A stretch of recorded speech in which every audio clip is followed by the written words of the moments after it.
Hello everyone and welcome to the Good Game Lobby review of Sub-Verge, a story-rich narrative puzzle game where you let the conversations get deep. If you love narrative games with drama, then Sub-Verge will be your next obsession. Let's dive in.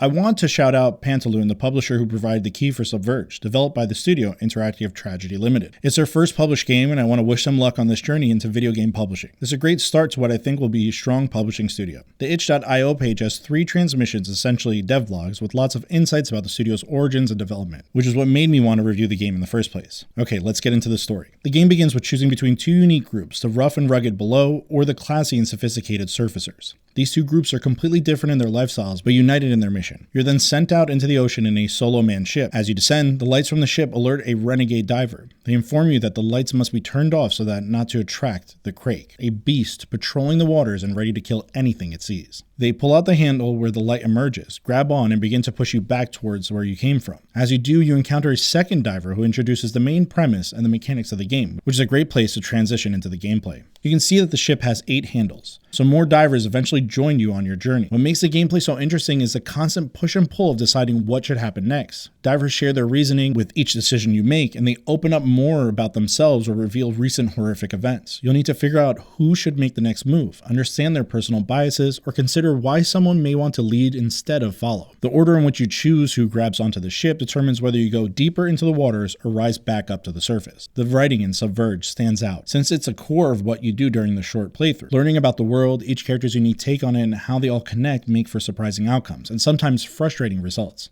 It makes the narrative experience worth the exhausting back and forth between divers. They put you in a position where you have to remember who wants to go when and who they tend to follow. I played through the game twice to get 2 different endings, and my only gripe is that many of the early dialogue options are repetitive, so be aware of that going in. Otherwise, it's truly an engaging experience. I was drawn to Sub-Verge by the green tint used throughout its marketing. One of the things I love about itch.io is how much control creators have over the design of their game pages, and Pantaloon nailed it. The page design, color palette, and character art all contribute to a visually appealing game. The aforementioned page also features behind-the-scenes character sketches. I recommend checking them out to learn more about the character design work.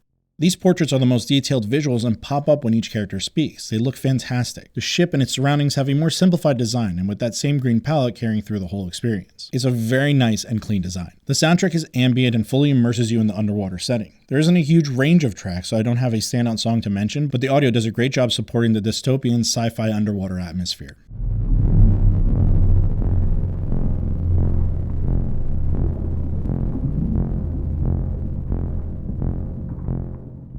Sub-Verge is a promising start for a new indie game studio, and they appear to be in great hands with Pantaloon Publishing. The marketing has been strong, and I've seen it all over my socials, and I'm especially looking forward to the upcoming events in May, like fellow travelers Ludonarracon 2025. I'll be sharing many reviews and demos from the event, so subscribe to make sure you don't miss anything, and Sub-Verge will be a part of that. Sub-Verge is narrative-driven, and I'm all for it. I enjoyed the banter between divers, trying to sway others to their side, giving in to better solutions, or standing their ground and defending their core principles. The characters' portraits are picturesque and add a nice touch to each character's profile. It took me about 2 hours to play through both factions and get 2 different endings, and I believe there may be more endings based on the results I experience. It's Steam Deck playable, but the team is just waiting for the badge before adding it to the Steam Deck page and showing the verification. I'm also excited to take a deeper dive into The Subtle Mind, a Sub-Verge prequel releasing on May 1st. It's described as a narrative prequel told in 74 pages across 8 chapters and includes exclusive character portraits from the game's artist, Tia Rionen. Thank you to Pantaloon for the review key on behalf of Interactive Tragedy Limited. And thanks for watching my review of Sub-Verge. If you're looking for more narrative games, I recommend the point and click Phoenix Springs on your left, or check out my playlist of all the games I've reviewed in 2025 on your right. If you like my review, please like, comment, and subscribe. We are so close to 1,000 subscribers, and I am blown away by this. Thanks, and as always, GG.